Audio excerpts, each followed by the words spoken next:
Алты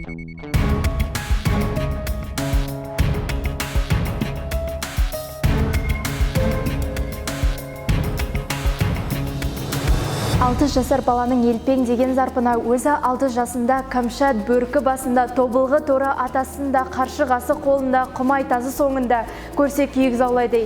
Естеміспен екеуі қонып жатса, бір тауда намаз шамнан өткенде, құптан мезгіл жеткенде, құлағына батырдың бір дауыс кеп шулайды. Мен осы жырды жаттағалы бері менің рухани байлығым көбейді, және де менің осы алға қойған мақсаттарым тік болды, және де жырды жаттағалы бері мен журналистика факультетін таңдауға бел будым.